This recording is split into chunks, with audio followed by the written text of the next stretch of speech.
Saudara-saudari, anak-anak yang dikasih Tuhan, kita mendengar kisah yaitu ketika Yesus dan murid-muridnya bertemu dengan seorang pengemis yang buta sejak lahir. Hati Yesus tergerak oleh belas kasihan kepada pengemis yang tak dikehendaki dan dikucilkan masyarakat pada waktu itu. Pada saat Yesus sendiri merasa dia juga pernah tidak dikehendaki dan dikucilkan oleh para penguasa Yahudi. Orang miskin mencari dan menemukan perlindungan bersama dengan yang miskin. Orang tersingkir bersama dengan yang tersingkir. Murid-murid mengajukan pertanyaan kepada Yesus dalam kisah tadi. Mengapa seorang lahir cacat? Siapa yang bersalah? Dan pertanyaan ini juga ditanyakan oleh orang-orang tua yang anak-anaknya cacat. Mengapa itu terjadi kepada kami? Kalau dalam video tadi disampaikan demikian, Rabi, siapakah yang berbuat dosa? Orang ini sendiri atau orang tuanya? Ya, ia dilahirkan buta. Saudara-saudari terkasih, di sini kita berjumpa dengan orang yang berbicara mengenai pribadi yang cacat. Mereka tidak masuk ke dalam pembicaraan atau relasi dengan dia.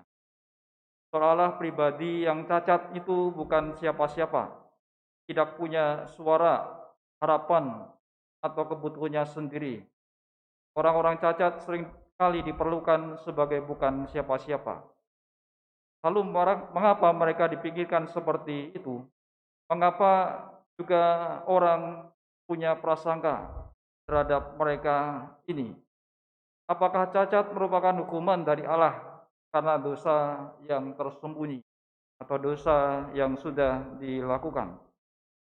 Pikiran semacam ini hanya mungkin timbul kalau kita berpikiran bahwa Allah itu seperti kita. Anda menyakiti saya, sekarang saya akan membalas menyakiti Anda. Mata ganti mata, ganti gigi. Kita sering mengira bahwa kalau orang berhasil, kaya, punya pekerjaan baik, dan keluarganya juga baik, itu adalah tanda bahwa mereka diberkati Tuhan. Sementara itu kegagalan, hubungan yang retak, dan kesehatan yang buruk adalah tanda bahwa ada sesuatu yang salah dan buruk dalam hidup mereka. Suatu kisah seorang dokter Kristiani pada suatu ketika bercerita bahwasanya ia menunggui pada saat putrinya lahir. Ketika melihat bahwa putrinya lahir cacat, reaksinya yang spontan adalah, salah apa yang saya lakukan terhadap Tuhan? Apakah ini pandangan Yesus? Bukan. Itulah sebabnya tadi Yesus menjawab pertanyaan dari para murid yang bertanya, Rabi, apakah yang berbuat dosa, orang ini sendiri atau orang tuanya sehingga dilahirkan buta? Tuhan menjawab, bukan dia dan bukan juga orang tuanya, tapi karena pekerjaan-pekerjaan Allah harus dinyatakan di dalam dia. Orang-orang disabel adalah seperti orang lain, sama, setara di hadapan Allah. Setiap pribadi adalah istimewa dan penting, apapun budayanya, agamanya, entah sehat, entah cacat. Setiap pribadi diciptakan oleh Allah dan untuk Allah. Kita semua mempunyai hati yang ringkih, rindu untuk mencintai, cintai, dan dihargai. Setiap orang mempunyai perutusan. Kita masing-masing dilahirkan agar karya-karya Allah dapat disempurnakan dalam diri kita. Orang-orang difabel memang mempunyai banyak kelemahan kalau halnya dikaitkan dengan kemampuan akan pengetahuan dan kekuasaan. Namun dalam kaitan dengan hati dan hal yang berhubungan dengan kasih, banyak yang mempunyai hal yang baik. Mereka membutuhkan bantuan dan mendapatkan kehadiran serta persahabatan. Dengan cara yang penuh misteri, mereka tampaknya terbuka terhadap Allah, Sang Kasih, dan juga terbuka kepada kasih Allah. Saudara-saudari, anak-anak terkasih, Injil hari ini seperti kita dengar tadi berkisah tentang seorang buta yang sejak lahir dia buta. Orang malang ini mengandalkan hidupnya semata-mata dengan mengemis. Karena itu Kristus menyembuhkannya dan kemudian orang itu mengalami sukacita yang besar. Yesus melakukan itu bukan karena orang buta itu baik, melainkan karena Yesus itu baik dan berbelas kasih. Dia mau membagikan kebaikannya itu kepada orang yang tidak memilikinya. Selain penyembuhan orang itu dari kebutaan fisik, Yesus juga menyembuhkan orang itu dari kebutaan rohani, yakni dari ketidakpercayaan kepada percaya kepada Kristus.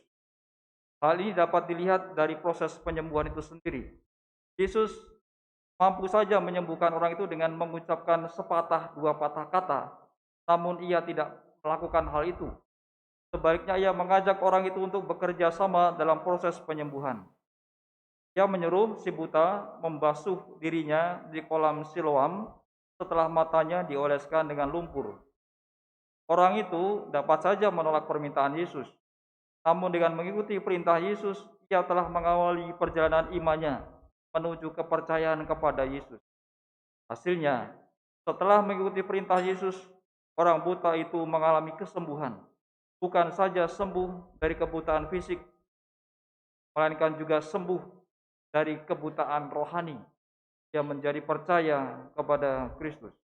Perjalanan iman orang buta itu sebagai suatu proses yang dapat dilihat dari jawabannya atas pertanyaan orang-orang tentang siapakah yang menyembuhkannya.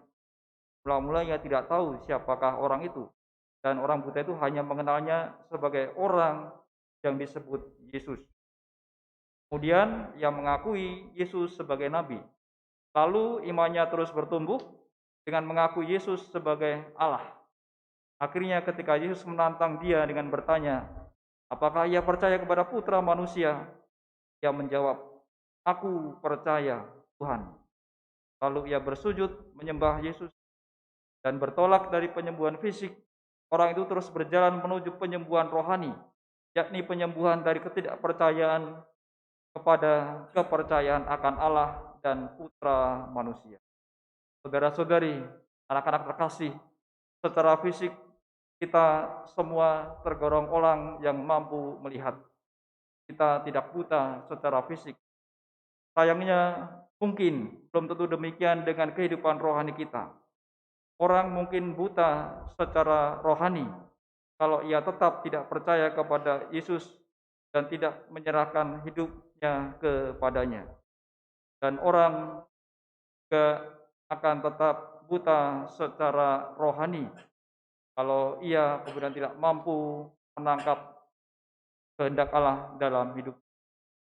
Dan semoga melalui sabda ini, Minggu Prapaskah yang keempat ini, kita juga mampu untuk menyadari bahwasanya Allah yang kita imani adalah Allah Bapa dan Putra dan Roh Kudus, dan semoga kita mampu melihat secara batin, secara rohani, percaya kepada Tuhan, menggantungkan hidup kita kepada Tuhan, sehingga Tuhan tidak akan mengatakan kepada kita bahwa kita itu buta secara rohani, kan tetapi kita mampu melihat secara batin, secara rohani, karena kita percaya kepada Allah, percaya kepada Kristus Sang Juru Selamat. Kita terus mohon karunia Roh Kudus agar kita mampu melihat kehadiran Tuhan dalam diri kita. Kita mampu terus beriman kepada Allah yang kita imani dan menggantungkan harapan kita kepadanya pun ketika kita mengalami tantangan dan kesulitan dalam hidup. Kemuliaan kepada Bapa dan Putra dan Roh Kudus seperti pada permulaan, sekarang, selalu, dan sepanjang segala abad.